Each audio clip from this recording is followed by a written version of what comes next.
গত দুদিন ধরে বেশ লম্পজম্প দেখছি। যে লম্পজম্পটা অবশ্যই বাবরকে নিয়ে, এবং তার লম্পজম্পর নায়ক হচ্ছেন হুমায়ুন কবির, যাকে দুদিন আগে কেউ চিনতো না। তার কথাবার্তার ঠিক নেই, তার ঠিকানা নেই। তিনি যে কথা বলেন সেগুলো ভাষা ঠিক নয়, কিন্তু তিনি রাতারাতি তিনি ধনকুবের হয়ে গেলেন। আসলে ইসলামের প্রশ্নে আমি শ্রদ্ধাশীল, কিন্তু এমন একটা নাম বাবর, যার কোনো কন্ট্রিবিউশন নেই ভারতবর্ষের মুঘল সাম্রাজ্যের, তিনি ভিন দেশের ছিলেন।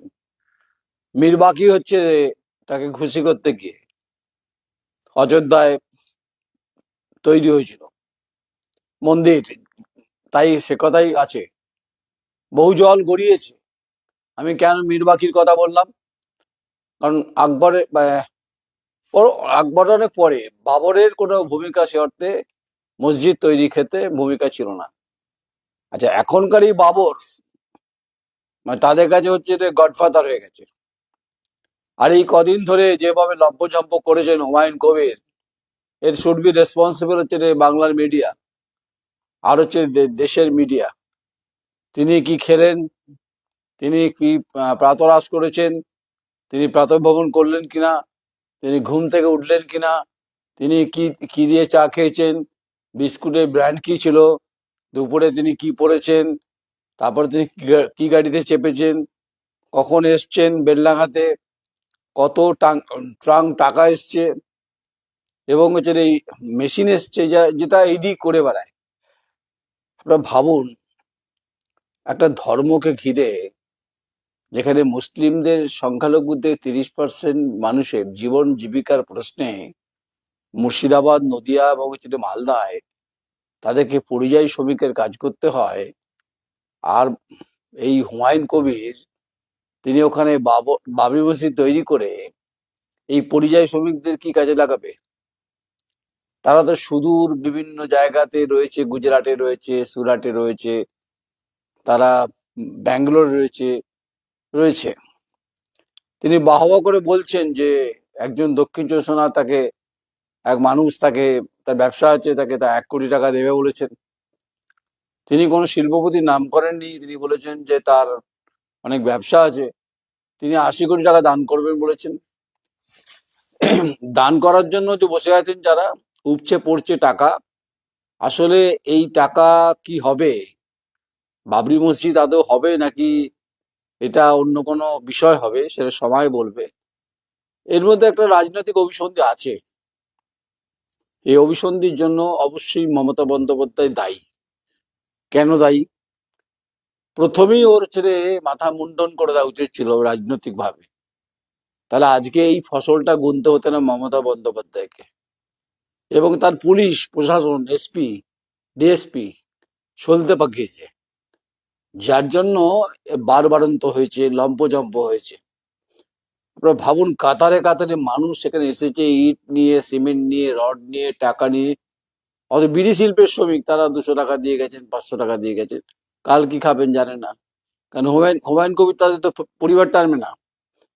তিনি যে সমস্ত ওই প্রপোজাল দেখিয়েছেন, বলেছেন ওখানে হেলিপ্যাড হবে, ওখানে বিশ্ববিদ্যালয় হবে, ওখানে হচ্ছে আপনার মেডিকেল কলেজ হবে, ওখানে পার্ক হবে, কিন্তু কত একর জায়গা আছে? এই পশ্চিমবঙ্গের নির্বাচনে খুব দুর্ভাগ্যজনক ভাবে 92 সালে রিপিট টেলিকাস্টটা হয়ে গেল। তাকে সমর্থন করলেন অনেকে, সংখ্যালঘু সম্প্রদায়ের ধর্মীয় গুরুরা। তাই এখন মুসলিম সমাজ দ্বিধা বিভক্ত। একদিকে ছিলেন সিদ্দিকুল্লাহ চৌধুরী, বাজার কার্যত খেয়ে দিয়েছেন, আর একদিকে ফুলপুরা শরীফ, তারাও কার্যত বীতশ্রদ্ধ। আর হুমায়ুন কবির লম্পঝম্প করে বেড়াচ্ছেন, একে তো পুলিশ অ্যারেস্ট করা উচিত ছিল। এর যদি যেভাবে লাফালাফি করেছে, যেভাবে মিডিয়াকে নিয়ে উত্তেজনা ছড়িয়েছে, এবং একটা প্ররোচনা এবং হিংসা ছড়ানো, যা কথাবার্তা বলেছে, বড় বড় কিছু হতে পারত। তো পুলিশের তো প্রথমেই তাকে গ্রেপ্তার করা উচিত ছিল। পুলিশ কেন ওকে আদর মালিশ করেছে ঝান্ডু বাম দিয়ে, এটা পুলিশকে বুঝতে হবে, গুনতে হবে। যদি কোনো কারণে পোলারাইজেশন হয়ে যায়, বেলডাঙ্গার মাটি দিয়ে রেজিনগর মুর্শিদাবাদে, তার কিন্তু উত্তাপের আগুনের দাবানল হু হু করে চলবে। একথা আমি আগের দিন বলেছি। তাই মমতা বন্দ্যোপাধ্যায় যে ট্রাম্প কার্ড খেলেছেন, যদি ধরে নি ভুল খেলেছেন, প্রথমেই তাকে হচ্ছে রে একদম নির্বাসনে পাঠিয়ে দেওয়া উচিত ছিল। আমি কেন কথাটা বলছি, পশ্চিমবঙ্গের রাজনীতিতে কখনোই 92 সালের পর, 32 বছর পর এই বাবরি মসজিদ নিয়ে নতুন কোনো উন্মাদনা তৈরি হয়েছে। আচ্ছা, বাবরি মসজিদের তো একটা তো নিজস্ব ধাঁচা আছে, সেটা অযোধ্যাতেই আছে, 14 কিলোমিটার দূরে আছে।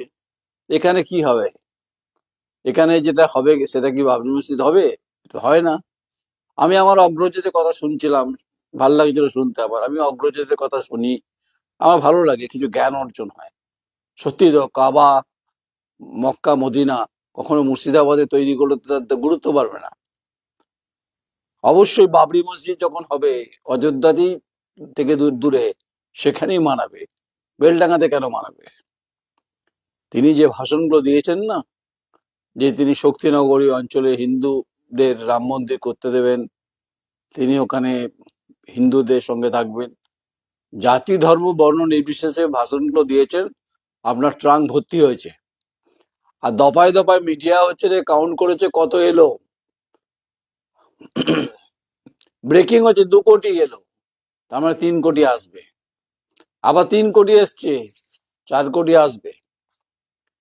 তাহলে তারা যারা সেনাত বাহিনী যারা ছিলেন ওখানে হুমায়ুন কবিরের, তাহলে পুলিশ তো দাঁড়িয়ে দাঁড়িয়ে দেখছে টাকার পর টাকা ঢেলে যাচ্ছে ওখানে। আচ্ছা ঠিক আছে, সেটা হচ্ছে মুর্শিদাবাদের মতো জায়গায়। আমি এটা তর্কে খাতে ধরছি, বাবরি মসজিদের পুনঃস্থাপন না করে মুর্শিদাবাদের সামগ্রিক উন্নয়নের ক্ষেত্রে যদি বড় কিছু ভূমিকা নিত, শিক্ষা দীক্ষার ক্ষেত্রে, তাহলে হুমায়ুন কবির জনপ্রিয় হতেন। হুমায়ুন কবির ঠোঁট কাটা, কথাবার্তার ঠিক ঠিকানা নেই, কাকে কোথায় কি বলতে হয় মুখ্যমন্ত্রীকে তিনি বলছেন। আচ্ছা আমি একটা কথা বলি আপনাদেরকে, হুমায়ুন কবির না মমতা বন্দ্যোপাধ্যায়, হুমায়ুন কবির না অভিষেক বন্দ্যোপাধ্যায়, হুমায়ুন কবির না হচ্ছে রে অদিত চৌধুরী, না হচ্ছে রে শুভেন্দু অধিকারী, না মোহাম্মদ সেলিম। 30টা খুনের অভিযোগ করেছেন তিনি হচ্ছে রে অদিত চৌধুরীর বিরুদ্ধে। যদিও সৎ সাহস থাকে, অদিত চৌধুরীর সামনে দাঁড়ালে প্যান্টার জায়গাতে গুয়ে গোবর হয়ে যাবে। অদিত চৌধুরীর নাম ওটা। অদিতের হাত ধরেই তো কংগ্রেসের বিধায়ক, পরে দল পাল্টায়, তিনি বিজেপি, আবার ফিরে আসে তৃণমূল, ফিরে এসে বিধায়ক, পাল্টিবাজ নেতা অ্যাকচুয়ালি।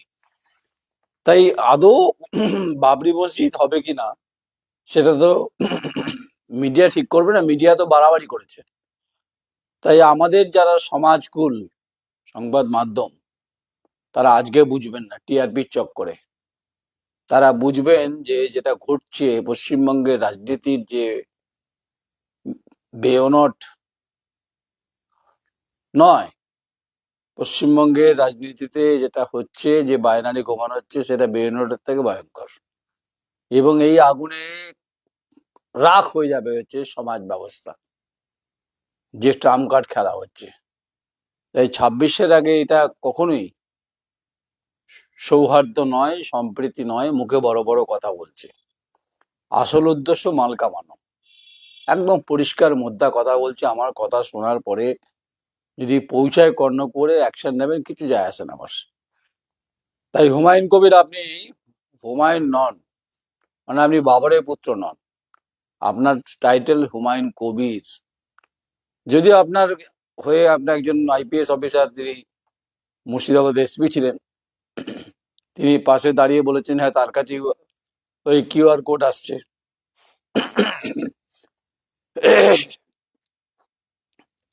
পশ্চিমবঙ্গের বৃহত্তর জায়গায় আপনি বলছেন দুর্গাঙ্গন কেন হবে, কেন মহাকাল হবে, কেন বাবরি মসজিদ হবে না? আচ্ছা আপনি তো এটা বলতে পারতেন, ভাবতে পারতেন যে বাবরি মসজিদটাকে আপনি নিয়ে এসছেন রাজনৈতিক ইস্যু হিসেবে নিয়ে এসছেন। আপনি তো বলতে পারতেন বিরাট মসজিদ করব, শিক্ষা প্রতিষ্ঠান করব, মাদ্রাসা করব, হাই প্রোফাইল মাদ্রাসা হবে যেখান থেকে আইএস আইপিএস তৈরি হবে, কলেজ হবে সেখানে হচ্ছে যে আপনার বিবিএ ম্যানেজমেন্ট পড়ানো হবে, সেগুলো বললেন না। আমি আপনাকে একটা খবর দিই, হুমায়ুন কবির সাহেব, সাহেব বলবো না আপনাকে, হুমায়ুন কবিরই বলছি, আপনি যাদের সঙ্গে গাঁটছড়া বেঁধেছেন মিমের যে রাজ্যে দায়িত্বে আছে এবং সর্বভারতীয় স্তরে যার সঙ্গে যিনি দায়িত্ব রয়েছেন তার সঙ্গে আমার কথা হয়েছে, তিনি বলেছেন যে এ হচ্ছে রে লালকেল্লার ঘুরে ঘুরে বাজার করা হচ্ছে রে ওই ফকির, তিনি তার সঙ্গে কখনোই মিম রাজনৈতিক গাঠবন্ধনে যাবে না। মিম কখনোই ভরসা করে না। যিনি বলছেন না, ফোন কলটা দেখান আপনি, আসাউদ্দিন ওবেসির সঙ্গে আপনার কথা হয়েছে, আপনি ফোন কলটা দেখান। বিহারে অভিযোগ আছে যে বিজেপির হয়ে তিনি বলেন, আপনি হুমায়ুন কবির আপনি দেখান, আসাউদ্দিন ওবেসির সঙ্গে আপনার কথা হয়েছে, মিমের সঙ্গে আমারও কথা হয়েছে, আছে কল আমার কাছে, ডকুমেন্টস আছে, কথা হয়েছে। তাই যাই হোক, গুলশান কলোনি যখন কলকাতা উত্তপ্ত, মিনি পাকিস্তান, আপনি যা করলেন, ভয়ের কাঁটা তৈরি করলেন, আর মিডিয়া তো কুল হচ্ছে যে কার্যত অভিভ্যান ব্যাকপ্যাক সব লাগিয়ে দিয়েছেন। মানে আপনাকে খামোকা মানে তেল মাখানো বাসে তুলে দিয়েছেন। আপাতত বাসে উঠে আছেন, তেল মাখানো বাসে, এর তলায় খেজুর কাটা আছে, যখন নামবেন চচ্চর করে তখন তবে খেজুর কাটা তখন ভুগবে আপনার। এখন আপনি 200-300 কোটি টাকা 400 কোটি টাকা হিসেব বলছেন, যেগুলো আপনার কাছে থাকবে, আপনি কি করবেন নির্বাচনের আগে? তাড়াতাড়ি খাড়া করতে পারবেন না, এই যেটা আপনি বাবরি মসজিদ বলছেন। শুনছিলাম যে সমস্ত স্লোগানগুলো শুনছিলাম, আচ্ছা আপনি কি মানে সংখ্যালঘু ডক্টর শ্যামাপ্রসাদ মুখোপাধ্যায় নাকি? তা তো নয়। আপনি বাবরের কথা বলছেন। বাবর কে? হরিদাস পাল। ইতিহাস আমরা পরিচিত। বাবর তো ভারতবর্ষে কেউ নয়, তে ওদেশ অন্য দেশ থেকে এসে ভারতকে লুট করেছেন। ইতিহাস তো সে কথা বলে, মডার্ন হিস্ট্রি সে কথা বলে। মিরবাকি খুশি করেছিলেন তাকে। তাই আপনি হরিদাস পাল, ভাগীরথীর পারে আপনাকে মমতা ব্যানার্জি ঠেলে দিয়েছে, কিন্তু আপনার পিছনে একটা খেলা আছে। আপনি বলেছেন বহু জায়গায় আপনি প্রার্থী দেবেন, 90টা সিট দেবেন, আপনি কিছু করতে পারবেন না। আপনাকে প্রথম রাতেই বাঘ মারা উচিত ছিল, বেড়াল মারা উচিত ছিল। বাঘ আর বেড়াল প্রথম রাতেই মুর্শিদাবাদের পুলিশ, জঙ্গিপুরের পুলিশ অ্যাকশন নিতে পারত, আপনাকে শ্রীগড়ে পাঠাতে পারত। এটা ওদের ব্যর্থতা, তার জন্য এসপি কে ট্রান্সফার হতে হবে। মুর্শিদাবাদ এসপি আমি দায়িত্ব নিয়ে বলছি, আর জঙ্গিপুরে এসপি কে ট্রান্সফার নিতে হবে। কুচবিহারতে ফিরে এসে মমতা বন্দ্যোপাধ্যায় অ্যাকশন নেবে। বিরাট বড় মাতব্বর আপনি, কথাবার্তা তো থুতু ছেটাচ্ছেন, আপনি কথা বলছেন থুতু ছেটাচ্ছেন।